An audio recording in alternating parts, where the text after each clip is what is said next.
எப்பவும் போல இல்லாமல் இந்த மாதிரி ஒரு தடவை சிக்கன் ஃப்ரை ரெசிபி ட்ரை பண்ணி பாருங்கள்.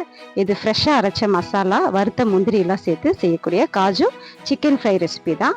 எப்படி செய்கிறதுன்னு பார்த்துடலாம். ஃபஸ்ட்டு இதுக்கு ஒரு மசாலா ரெடி பண்ணிடலாம். 2 டேபிள் ஸ்பூன் கொத்தமல்லி விதை, 1/4 டேபிள் ஸ்பூன் மிளகு, ஒரு மராத்தி மொக்கு, 2 ஏலக்காய், 3 லவங்கம், 2 துண்டு சின்ன பட்டை, ஒரு பட்டை இலை, 1/4 டேபிள் ஸ்பூன் வெந்தயம், 1/2 டேபிள் ஸ்பூன் சீரகம் சேர்த்துட்டு நல்லா வறுத்துட்டு ஆற வச்சு இது ஒரு பவுடராக அரைச்சி எடுத்துக்கோங்க.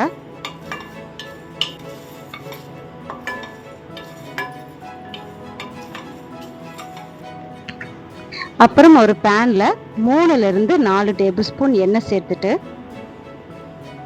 ஒரு 10லிருந்து 15 முந்திரி சேர்த்து நல்லா பொன்னிறமாக வறுத்துட்டு அதையும் தனியாக எடுத்து வச்சுக்கோங்க.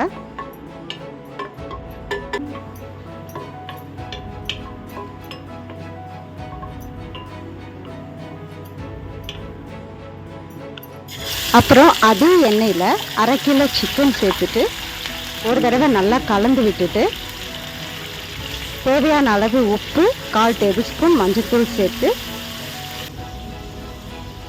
ஒரு தடவை கலந்து விட்டுட்டு மூடி போட்டு ஒரு 15 நிமிஷம் லோ ஃப்ளேமில் வேக விட்டுருங்க.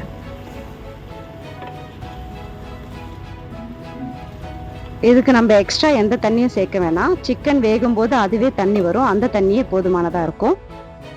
15 நிமிஷத்துக்கு அப்புறமா ஒரு 1/4 டேபிள் ஸ்பூன் மிளகாய்த்தூள், 1 டேபிள் ஸ்பூன் இஞ்சி பூண்டு விழுது, 2 டேபிள் ஸ்பூன் அரைச்ச வெங்காயம், 2 மீடியம் சைஸ் வெங்காயம் அரைச்சி சேர்த்துருக்கேன், கொஞ்சமாக கருவேப்பிலை, ஒரே ஒரு பச்சை மிளகாய் கீறிட்டு சேர்த்துக்கோங்க. நம்ம வறுத்து அரைச்ச பொடி சேர்த்துட்டு ஒரு தடவை நல்லா கலந்து விட்டுடுங்க. இதில் இருக்க தண்ணியெல்லாம் நல்லா ட்ரை ஆகிட்டு இந்த மசாலாவுடைய ரா ஸ்மெல் போகிற வரைக்கும் நல்லா டீப் ஃப்ரை பண்ணுங்க.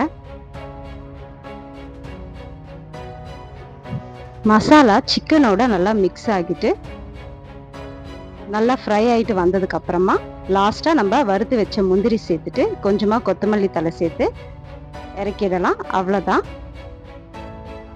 சூப்பரான டிஃப்ரெண்ட்டான டேஸ்ட்டில் ஒரு சிக்கன் ரெசிபி ரெடி ஆயிடுச்சு. இது கூட ஆனியன் வச்சுட்டு நீங்கள் சர்வ் பண்ணலாம். சூப்பராக இருக்கும். ட்ரை பண்ணி பாருங்கள். நெக்ஸ்ட் வீடியோவில் பார்க்கலாம்.